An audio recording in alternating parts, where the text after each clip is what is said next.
வேலுநாச்சியார் வந்து தாவேகா வந்து கொள்கை தலைவர் உத்தரவு வச்சிருக்காரு. அது கொள்கை தலைவரா வச்சிருக்கிறது அது அவங்க விருப்பம். ஏன் வச்சிருக்கோம்னு சொல்லணும். அவங்களுக்கு கொள்கை தலைவர், எனக்கு பாட்டியார். எங்களுக்கு எங்களுடைய இனத்தின் பெருமை மிக ஒரு அடையாளம் எங்க பாட்டியார். அதனால அது கொள்கை தலைவர்னு வைக்க முடியாது. அது வந்து இப்ப எனக்கு ஒரு தெய்வம் இருக்கு, முருகனை போய் என் குலதெய்வம் எனக்கு கொள்கை தலைவர் வச்சா நீங்க எப்படி பாப்பீங்க? அது என் இறை. கண்ணகி வந்து ஒரு காப்பிய நாயகி. வேலு நாச்சியாருங்கிறது வரலாற்று பாருங்க, வரலாற்று நாயகி. இந்திய துணை கண்டத்திலே எங்க பாட்டிக்கு இணையான ஒரு பெண்மகள் இல்ல. எங்க முன்னவர்கள், எங்க மன்னர்களே போர்ல தோற்றுருக்கான். தீரன் சின்னமலை, பூலித்தேவன், மருதுபாண்டியர், அழகுமுத்துக்கோன் எல்லா ஆண் மக்களும் தோற்றுருக்காங்க.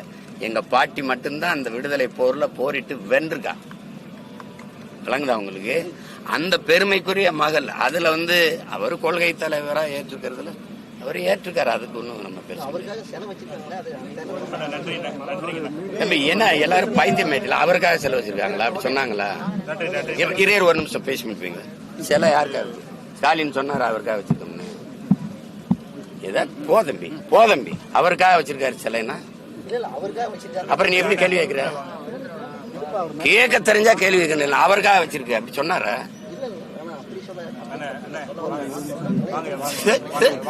எப்படி பாக்குறீங்க? நீ எப்படி பாப்பா அந்த சிலையை?